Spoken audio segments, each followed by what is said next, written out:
Hello, everyone.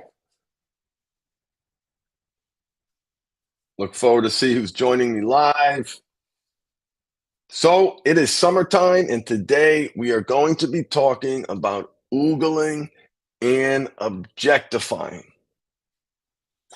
I hear so well. Hold on. Let me start in a second just to see if anyone has any questions. Make sure you put them in the chat. Welcome to Sex Afflictions and Porn Addictions. I am your host, Craig Pera, the founder of the Mindful Habit System, and I've been helping guys overcome their compulsive sexual behavior, all of their compulsive behaviors, and create healthy sexuality and live great lives with my team for over the past decade. And today we are going to be talking about oogling and objectifying.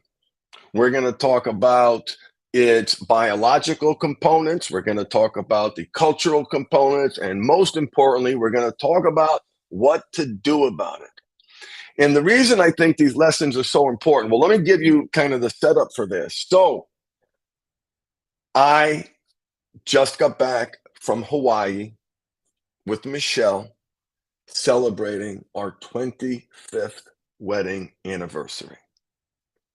For those of you who've been listening to me for some time and know my story, know, wow, like we made it. And what was so cool about it, it wasn't just a celebration of the past decade, but a celebration of what we've accomplished over the 25. It was like a kickoff. It was a kickoff in terms of what's next. And so that was awesome. And I'm in Hawaii, and I notice that bathing suits seem to be getting smaller and smaller.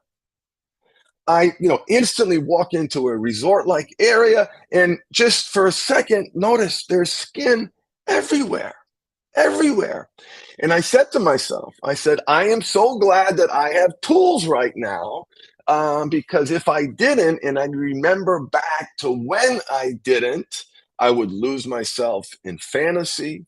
I would engage in behaviors that would upset my wife and ultimately come to traumatize my wife when I was directing that energy someplace else. I would have not just looked and noticed, but I would have held on to it. I would have held on to it. I would have ran with it. I would have taken something that wasn't mine. So what I want to do today is I want to give you not just some tools, tips, and techniques to help you not do it, but building an identity, not an identity of someone who is a prude, not an identity of someone who is walking with their head down. I can't look. I can't look. The mindful man walks with his head up, right? The mindful man has changed his relationship with the female form. And yes, he notices. Okay, we're going to talk about that in a second. Yes, he notices, but he does not get swept away into the undertow because he's built an identity not of someone. I can't do that. I better not look. If I look, it's going to trigger me and lead me to fantasy. It's not, no, I can't do that. It's, I don't do that. No, I don't do that. It's disrespectful to my wife. It's disrespectful to the person. It's not consistent with my moral ethos. It's not consistent with a man that I want to be. It's not consistent with the type of father that I want to be and the type of leader that I want to be. The mindful man has changed his relationship with the female form in his journey to creating healthy sexuality. So we're going to talk a little bit about that. And for those of you guys joining me, hey, Jewel, post your questions in the chat. And if you're not joining me live, all you have to do is to subscribe to this channel on YouTube, Facebook, Twitch, LinkedIn, or Twitter, and you will get notified when I go live, and you can join me and Jewel, and you can type me questions. So I love to hear those questions. So please, if you have any, put them in the chat. Here's a reality that I want to start with. And this is a difficult pill to swallow. And this is a difficult pill for partners to swallow. And this is a place where men make promises that they cannot keep when they tell their partners, I am never going to look again. I'm never going to oogle again. I'm not going to do it. I'm going to stop doing it.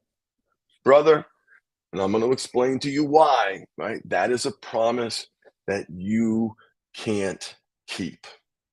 I want to start with the premise that you will notice. And I'm going to give you two categories of reasons why you'll get results from acknowledging that reality. One, because it's reality, and I'm holding a cup, and this is my headphones, and you're watching to me on some electronic device, right? We're sharing the same reality, right? Guys who don't fail, and they make promises they can't keep, and they make their relationship worse. When you acknowledge the biological reality that's happening here and the cultural and environmental training that's happening here, you will agree that you will notice. And by the way, there's ample scientific evidence that well, let's get into it. I want to be quick. So one, there is a strong biological pull to oogle and objectify. Scientists believe that we men are more visually wired than women, which explains our higher use of pornography, at least in part. Evolutionary biologists believe that the male Homo sapien is wired for variety. From a reproductive evolutionary perspective, there's a biology around noticing breasts, noticing butts, that initial attraction is deeply ingrained into our evolutionary wiring, the noticing. Now, let me be clear, because sometimes I don't want anyone to think that I'm being an apologist for men's disrespectful behavior. I am not. And it is absolutely so disrespectful to the partner whose husband has got the sunglasses on and is losing himself in other women for his own selfish, cheap thrills. It's not even something that he's proud of doing. It's cheap. He's certain his wife. I am not apologizing. I'm not making excuses for that. But the noticing part, and when you combine the biological underpinnings around the noticing with the cultural training that we men, and we have to do a better job for our sons and for our children. But we were trained to objectify the female form. And I've been playing this peekaboo, hide and seek game with what you can't see and what you can't see, what you can, what you can't, and the looking and the peeking and the shadow cleave and the excitement and the showing and the not showing. That game since we were children. The posters at the fair, the posters at the in the magazine shop. Knowing it was bad not to look, right? The objectification of the female form is wired into our reality as young boys and as we grow into men. And unfortunately, some of us get stunted, right? Our growths get stunted. I was stunted in the sense that my sexuality or my identity as a healthy sexual male didn't evolve. And that's the opportunity that this presents. You listening to this podcast is an opportunity for you to create healthy sexuality. And let's talk a little bit about that. So, a strong biological pull, a massive reinforced, trained, conditioned, environmental component to oogling and objectifying. You will notice, or at least accept the reality that you will notice for the time for the foreseeable future until you work to retrain and recondition that automatic instantaneous pull that you have to notice. And I'm going to give you some tips to do that. And I'm going to also give you some guidance and support for some things that you can do in your relationship too. So I worked with a therapist, George Collins. He wrote the book, Breaking the Cycle. There were two techniques that I learned from him. And don't look twice, right? Because, you look, right? You go back again. You go back again. Sometimes if you're in the store, you maneuver the shopping cart to get the better position so you can look again or look from a different angle. Not now, no, but I certainly did it back then. So the not looking twice is like, wait a minute. Like, okay, I noticed, move on. I noticed, move on. The other is don't look for more than 2 seconds. I think it might have originally been a 3-second rule, and I would kind of 1 Mississippi, 2 Mississippi. So I exploited that rule. And so I shrunk it to 2 seconds. And here's the identity play, right? Because those are tools to not do something.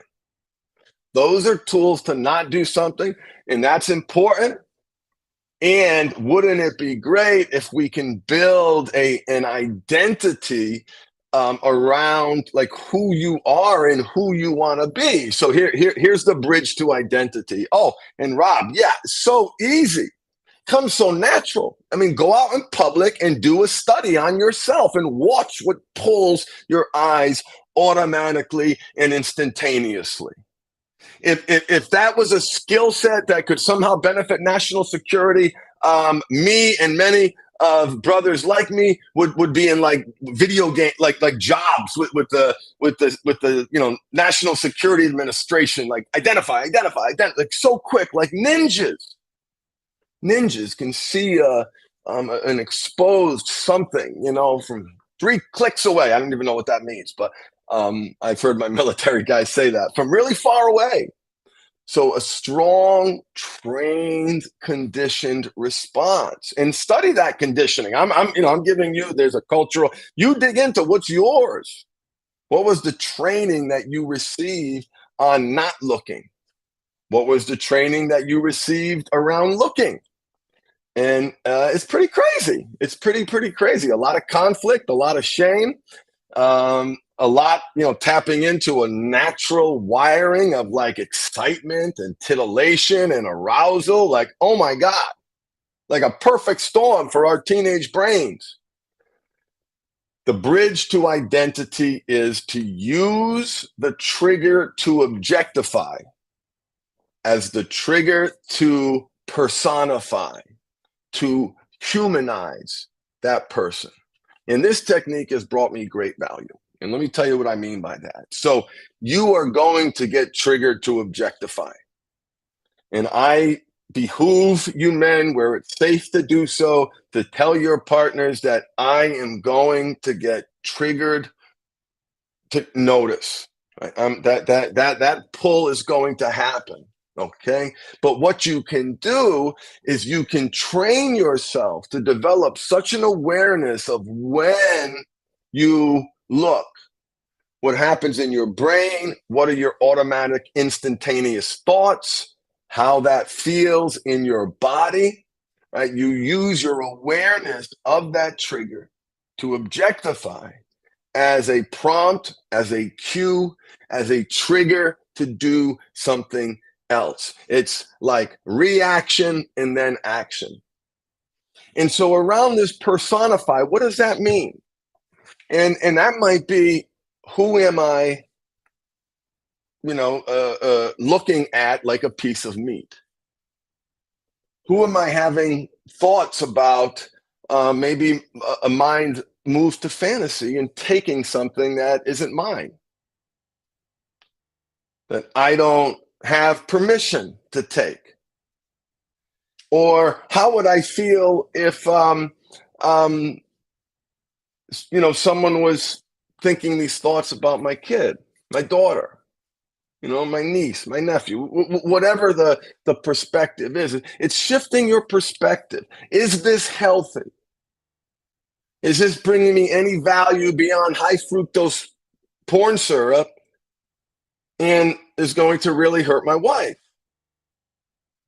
Right? And the opposite of objectify is to personify and to humanize that person as a human being. Now, some people like the technique of picture that person with doing something gross, like a shit stain in their underwear or getting sick to their stomach or some prescriptive, gross perspective. I don't recommend that. I don't like that, and I don't think that's healthy for most people. It's not. It may help initially with the ogling and objectifying, but those kinds of thought processes tend to have negative downstream ramifications. And why do you have to get gross? Why does it have to go gross? Why can't it be, hey, I noticed, that's nice, move on? Wish her well. Maybe if you're a spiritual person, you say a prayer. Maybe if you're a mindful person, you direct positive energy. Maybe you thank the person for the opportunity to wake up, to snap out of it, so you use your trigger to objectify as the trigger to personify. And so in that trigger to personify, you are building an identity that is changing your relationship with the female form where you are in control. Again, you're not a prude. You're not looking down. You will notice, but it's not consuming you. You're not losing yourself in it. You're not disrespecting your partner. In fact, when perfect case is to go out in public where she feels good. Now, listen, there's a lot of this that you can't do yourself. Okay, a lot of when that insecurity wound that gets touched through the lying, the compartmentalizing is a pre-existing wound, and is sometimes important for the partner to treat that wound, the core wound, or the stack trauma, that insecurity. I'll give you an example. One partner we worked with became so obsessive compulsive around her ruminating thinking, she wasn't able to go out in public. And thank God she was able to get the help that she needed. And she had her path. And she had, her plan. And so while I'm focusing on the guy here, let me know in the chat or let me know in the comments if you'd like a perspective on from what we've shared with the partners over the years, in learning how to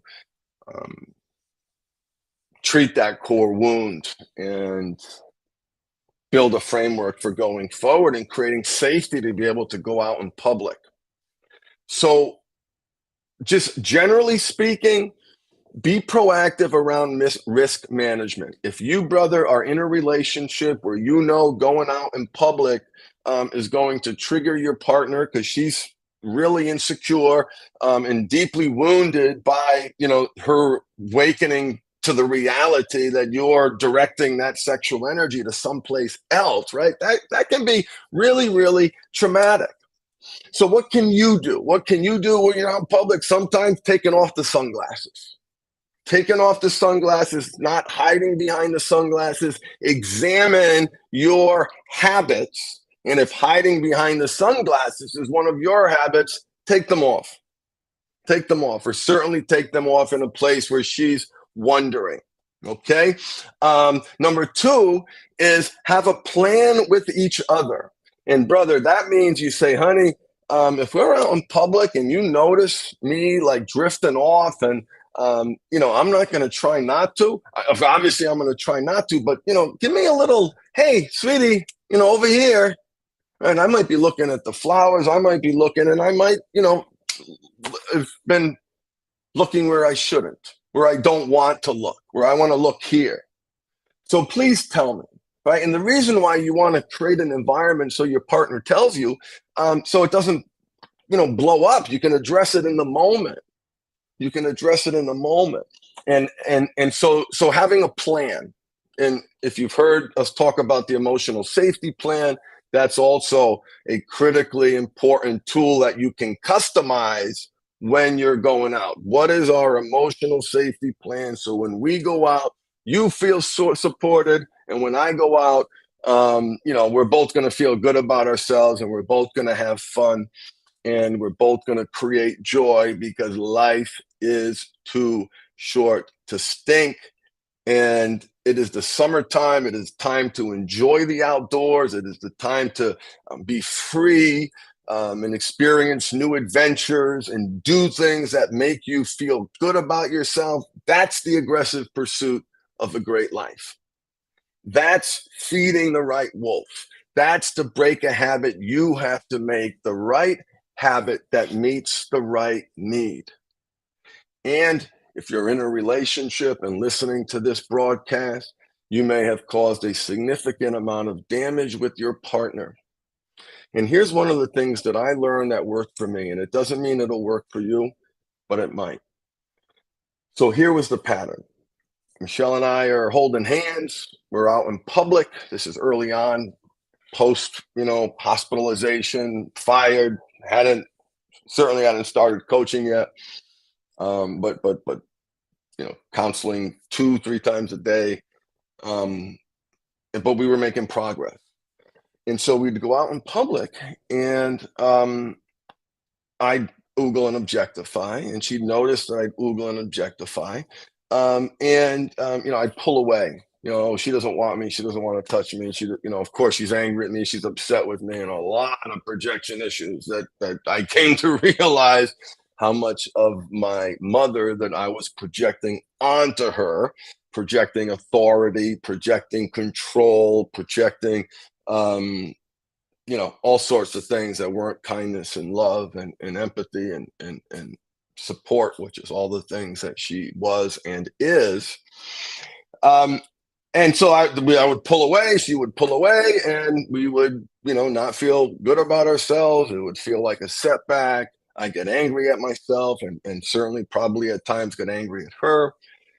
So one of the things that I realized is, and so that action reaction thing, that proactive versus reactive thing, instead of, like, let's say if I think that she thought that I was looking someplace, whether I was or whether I wasn't, I would grab her by the waist, or I'd have her by the waist, or I'd pull her closer.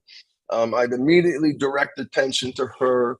I'd immediately do something that says that she is a priority, that she isn't important to me. And if I notice, sorry, I'm back.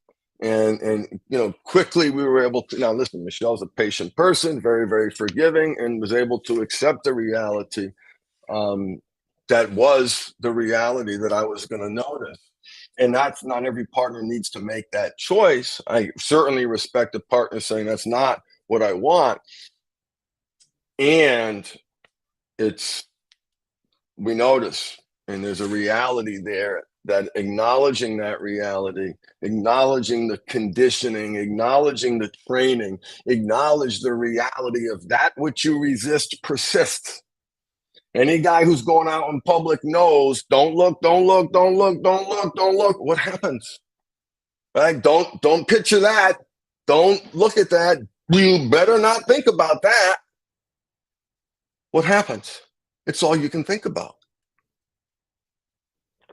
It's all you can see in your mind, and it becomes consuming, ruminating for some people, obsessive for others, because that which you resist persists. So that's why it's so important to acknowledge the notice, to use the notice, to take steps to increase your self-control, reinforce the identity of the man that you want to be, reinforce your moral compass about how you want to see other people out in the world, how you want to treat other people out in the world, how you want to feel about other people out in the world. This gives you the opportunity to do that. I hope this was helpful. Thank you so much for watching. We're going to have more on this as we continue to go throughout the summer. So please ask your questions. And if there's any good ones that I really like, I will do a broadcast around it. And certainly welcome anybody's questions now. But thank you so much for listening. If you need more help and you're at a place where you're like, I can't do this alone, visit themindfulhabit.com and you can check out our different programs and trainings and podcast episodes. So thank you for listening. I hope you do everything you can to have a wonderful summer. Rob in the chat says the mindful habit works. Thank you, brother. Thank you, brother. You know what I know? I know it works for me, and I know it works for our best clients, man, and you're one of them. So love you, brother. And for those of you guys who aren't knee deep in the training, whether you're doing it formally with us, whether you're doing it with a therapist, whether you're doing it in your 12-step meeting, study your eye trajectory. Notice where it automatically, instantaneously goes. The better you understand that, the better you'll be able to say, wait, I know this feeling and the thought associated with this feeling, and I know where my eyes went and what I'm looking at and what I want it to be, but not ignoring it. Right? Study that, the habits, brother, around ogling and objectifying, your training that you received regarding your ogling and objectifying is crazy, incredibly powerful. And Nathan, right, it works. Thank you, brother. You guys rock. You guys rock. All right. Well, listen, I wish everybody luck, not ogling and objectifying. Look forward to the next broadcast. Thank you guys for being so awesome. Embrace your power of choice. Feed the right wolf inside you. Thanks for listening. Peace and love, everybody. Have a great summer. And